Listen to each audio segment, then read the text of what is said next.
Hi friends, welcome back to my channel. ನಾನು ಈ ಒಂದು ವಿಡಿಯೋದಲ್ಲಿ ಕೇಸರಿಬಾತ್ನ ಮನೆಯಲ್ಲೇ ಹೇಗೆ ಮಾಡೋದು ಅಂತ ತಿಳಿಸ್ಕೊಡ್ತೀನಿ. ಅದಕ್ಕಿಂತ ಮುಂಚೆ ಫಸ್ಟ್ ಟೈಮ್ ಯಾರೆಲ್ಲ ನನ್ನ ಚಾನಲ್ನ ನೋಡ್ತಾ ಇದ್ದೀರಾ, ದಯವಿಟ್ಟು ಸಬ್ಸ್ಕ್ರೈಬ್ ಮಾಡಿ.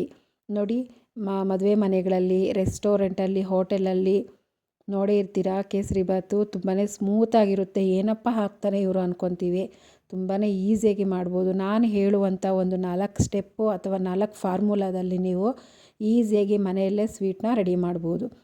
ನೋಡಿ, ಫಸ್ಟ್ ಟೈಮ್ ನಾನು ಸ್ಟವನ್ನು ಆನ್ ಮಾಡಿ ಮಂದಕ್ಕೆ ಇರುವಂತಹ ಒಂದು ಬಾಣಲೆನ ಇಟ್ಕೊಂಡಿದ್ದೀನಿ. ಈ ಒಂದು ಗ್ಲಾಸಲ್ಲಿ ಮೆಜರ್ಮೆಂಟ್ ತೋರಿಸ್ತಿದ್ದೀನಲ್ಲ, ಈ ಒಂದು ಮೆಜರ್ಮೆಂಟಲ್ಲೇ ನಾನು ಕೊನೆವರೆಗೂ 4 ಸ್ಟೆಪ್ಪಲ್ಲಿ ಈ ಒಂದು ಗ್ಲಾಸನ್ನು ಬಳಸಬೇಕು.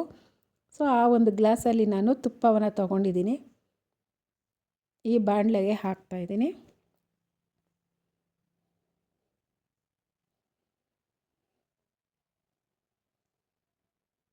ಇದು ಸ್ವಲ್ಪ ಕಾದ ನಂತರ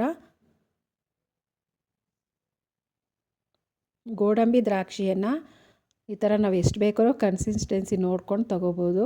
ಇದಕ್ಕೇನು ಇಷ್ಟೇ ಬೇಕು ಅಷ್ಟೇ ಬೇಕು ಅಂತ ಏನು ಮೆಜರ್ಮೆಂಟ್ ಇಲ್ಲ.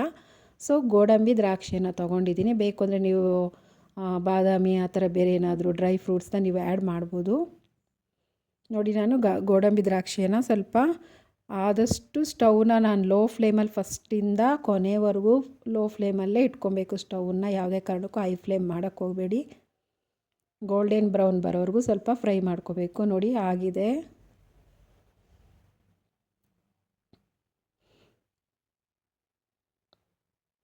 ಈಗ ಅದೇ ಗ್ಲಾಸಲ್ಲಿ ನಾನು 2 ಗ್ಲಾಸಷ್ಟು ಚಿರೋಟಿ ರವೆಯನ್ನು ಬಳಸ್ತಾ ಇದ್ದೀನಿ. ನೀವು ಬೇಕಾದರೆ ಮೀಡಿಯಮ್ ರವೆ ಬೇಕಾದರೂ ದಪ್ಪಕ್ಕಿರೋ ರವೆ ಬೇಕಾದರೂ ಬಳಸ್ಕೋಬೋದು. ಆಲ್ಮೋಸ್ಟ್ ಆಲು ಚಿರೋಟಿ ರವೆನೇ ಜಾಸ್ತಿ ಬಳಸೋದು. ಸೊ ನಾನು ಚಿರೋಟಿ ರವೆಯನ್ನು ಈ ಒಂದು ಗ್ಲಾಸಲ್ಲಿ ತುಪ್ಪ ಹಾಕಿದ್ದೆ, ಅದೇ ಗ್ಲಾಸಲ್ಲಿ 2 ಗ್ಲಾಸಷ್ಟು ಚಿರೋಟಿ ರವೆಯನ್ನು ಹಾಕ್ತಾಯಿದ್ದೀನಿ. 1 ಗ್ಲಾಸ್ ಹಾಕಿದ್ದೀನಿ. ನೋಡಿ, 2 ಗ್ಲಾಸು ರವೆಯನ್ನು ನಾನು ಮಿಕ್ಸ್ ಮಾಡ್ತಾಯಿದ್ದೀನಿ. ಅರ್ಥ ಆಯ್ತಲ್ವ ಫ್ರೆಂಡ್ಸ್?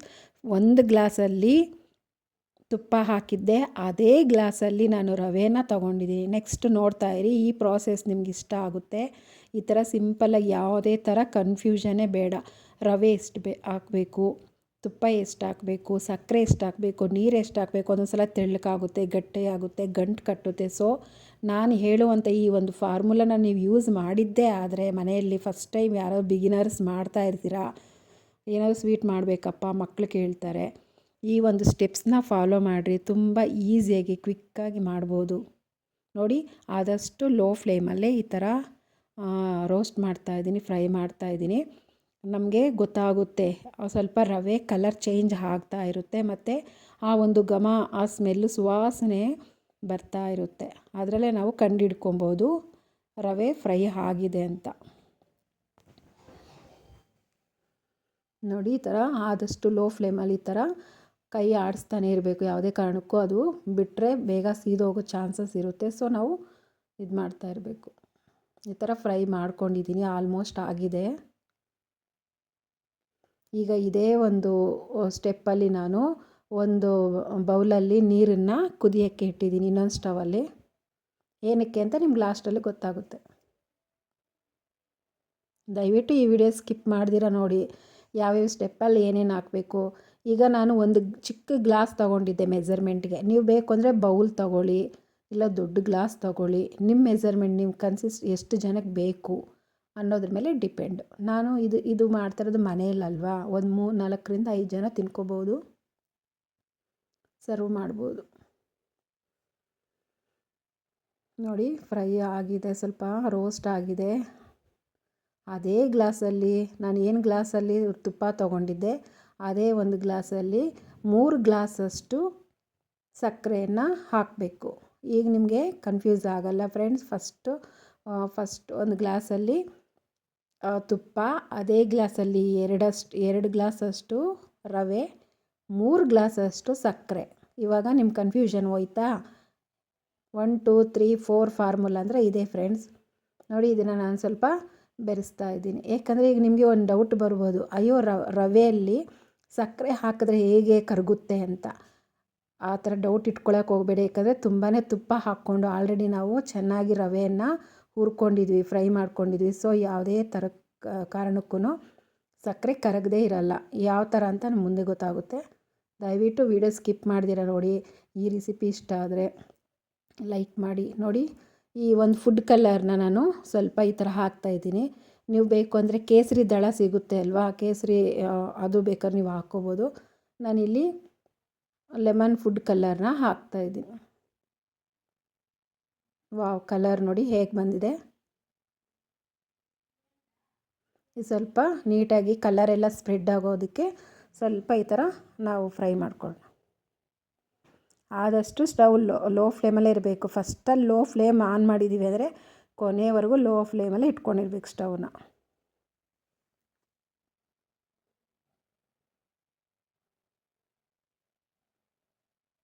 ಈ ಒಂದು 4 ಫಾರ್ಮುಲಾ ಯೂಸ್ ಮಾಡಿ ಮನೆಯಲ್ಲಿ ಟ್ರೈ ಮಾಡಿ. ಹೇಗೆ ಬಂತು ಅಂತ ಒಂದು ಕಮೆಂಟ್ ಮಾಡಿ, ಒಂದು ಲೈಕ್ ಮಾಡಿ. ಅದರಿಂದ ನಮ್ಗೆ ತುಂಬ ಸ್ಯಾಟಿಸ್ಫ್ಯಾಕ್ಷನ್ ಸಿಗುತ್ತೆ. ಇನ್ನು ಮುಂದೆ ಮಾಡಬೇಕಪ್ಪ ವೀಡಿಯೋಸ್ ಅಂತ ಇನ್ಸ್ಪಿರೇಷನ್ ಸಿಗುತ್ತೆ. ನೋಡಿ, ತುಂಬ ನೀರು ಕುದೀತಾ ಇದೆ. ಈ ಕುದಿಯೋಂಥ ನೀರನ್ನು ನಾನು ಆ ಗ್ಲಾಸಲ್ಲಿ 4 ಗ್ಲಾಸಷ್ಟು ನೀರನ್ನು ಇದಕ್ಕೆ ಆ್ಯಡ್ ಮಾಡ್ತಾಯಿದ್ದೀನಿ. ಇವಾಗ ನಿಮಗೆ ಡೌಟ್ ಎಲ್ಲ ಕ್ಲಿಯರ್ ಆಗಿದೆ ಅಲ್ವಾ ಫ್ರೆಂಡ್ಸ್? 1 ಗ್ಲಾಸು ನೀರು, 1 ಗ್ಲಾಸು ತುಪ್ಪ, 2 ಗ್ಲಾಸು ರವೆ, 3 ಗ್ಲಾಸು ಸಕ್ಕರೆ, 4 ಗ್ಲಾಸು ಕುದಿಯುವಂತಹ ನೀರು. ಇಷ್ಟು ಹಾಕಿಬಿಟ್ರೆ ನಮಗೆ ಒಳ್ಳೆ ಪರ್ಫೆಕ್ಟ್ ಅಳತೆಯಲ್ಲಿ, ಪರ್ಫೆಕ್ಟ್ ಮೆಜರ್ಮೆಂಟಲ್ಲಿ ಕೇಸರಿ ಬಾತು ರೆಡಿ ಆಗುತ್ತೆ.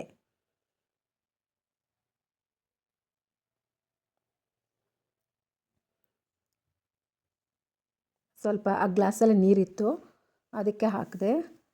ನೋಡಿ, 4 ಗ್ಲಾಸಷ್ಟು ನೀರು ಹಾಕ್ಕೋಬೇಕು. 3 ಗ್ಲಾಸ್ ಹಾಕಿದ್ದೀನಿ. ಆಲ್ರೆಡಿ ಬೇಯೋದಕ್ಕೆ ಸ್ಟಾರ್ಟ್ ಆಗಿದೆ. ರವೆ ಸಕ್ಕರೆ ಎಲ್ಲನೂ ಕರಗೋದಕ್ಕೆ ಸ್ಟಾರ್ಟ್ ಆಗಿದೆ. ಲೋ ಫ್ಲೇಮಲ್ಲಿ ಇಟ್ಕೊಂಡ್ರೆ ಈ ಥರ ನೋಡಿ, ಯಾವುದೇ ಥರ ಗಂಟು ಕಟ್ಟಲ್ಲ.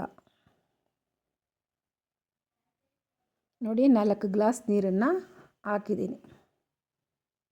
ಈಗ ನೋಡಿ, ನಾನು ಮಿಕ್ಸ್ ಮಾಡ್ತಾಯಿದ್ದೀನಿ. ಯಾವುದೇ ಥರ ಗಂಟು ಕಾಣಿಸ್ತಾ ಇಲ್ಲ ಮತ್ತು ಸಕ್ಕರೆ ಕರಗಿಲ್ಲ ಅನ್ನೋದಕ್ಕೆ ಚಾನ್ಸೇ ಇಲ್ಲ. ನೋಡಿ ಫ್ರೆಂಡ್ಸ್, ಯಾವ ಥರ ಕನ್ಸಿಸ್ಟೆನ್ಸಿಗೆ ಕಲರ್ಫುಲ್ಲಾದ ಕೇಸರಿ ಬಾತು ರೆಡಿ ಆಯಿತು. ತುಂಬ ಸ್ಮೂತಾಗಿ ಬರುತ್ತೆ. ಈ ಒಂದು ಸ್ಟೆಪ್ಪಲ್ಲಿ ನೀವು ಬೇಕು ಅಂದರೆ ತುಪ್ಪ ಇನ್ನೂ ಸ್ವಲ್ಪ ಹಾಕ್ಕೋಬೋದು. ಇಲ್ಲ ಸಕ್ಕರೆ ಸ್ವೀಟ್ ತುಂಬಾ ಇಷ್ಟಪಡೋರು ಸಕ್ಕರೆ ಬೇಕಾದರೆ ಎಕ್ಸ್ಟ್ರಾ ಹಾಕ್ಕೋಬೋದು. ನಾನು ಏನು ಮೆಜರ್ಮೆಂಟ್ ತೋರಿಸಿದೆ ಅದೇ ಮೆಜರ್ಮೆಂಟಲ್ಲಿ ನೀವು ಮಾಡಿ ನೋಡಿ, ತುಂಬಾ ಸೂಪರಾಗಿ ಬರುತ್ತೆ. ನೋಡಿ, ಸ್ವಲ್ಪ ಏಲಕ್ಕಿ ಪುಡಿಯನ್ನು ಹಾಕ್ತಾಯಿದ್ದೀನಿ ಜಸ್ಟ್ ಫಾರ್ ಫ್ಲೇವರ್ಗೋಸ್ಕರ. ವಾವ್, ಸೂಪರಾಗಿ ಬಂದಿದೆ. ಇವಾಗ ಕನ್ಸಿಸ್ಟೆನ್ಸಿ ನೋಡ್ಕೊಳ್ಳಿ ನೀವು. ಇನ್ನೂ ಸ್ವಲ್ಪ ತೆಳ್ಳಗೆ ಬೇಕು ಅಂದರೆ ನೀರು ಬೇಕಾದರೆ ಹಾಕ್ಕೋಬೋದು. ಇದು ನಾನು ಏನು ತೋರಿಸಿದ್ದೆ ಅದೇ ಮೆಜರ್ಮೆಂಟಲ್ಲಿ ಪಕ್ಕಾ ಮೆಜರ್ಮೆಂಟ್ ಇದು. ಈ ಒಂದು ಫಾರ್ಮುಲಾ ನೀವು ಯೂಸ್ ಮಾಡಿ ಮಕ್ಳಿಗೆ ಮಾಡಿಕೊಡಿ, ತುಂಬಾ ಇಷ್ಟಪಟ್ಟು ತಿಂತಾರೆ. ಹೋಟೆಲ್ಗೆ ಇಲ್ಲ ಮದುವೆಯಲ್ಲಿ ನಾವು ತಿಂದಿರೋದು ರುಚಿನೇ ಕೊಡುತ್ತೆ. ಯಾವುದೇ ಥರ ಇದು ಮಿಸ್ಟೇಕ್ ಬರಲ್ಲ.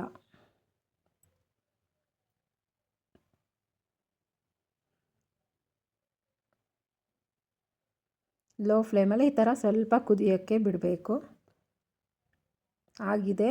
ಈಗ ನಾನು ಸ್ವಲ್ಪ ಒಂದು ಪ್ಲೇಟನ್ನು ಮುಚ್ಚಿಟ್ಬಿಡ್ತೀನಿ.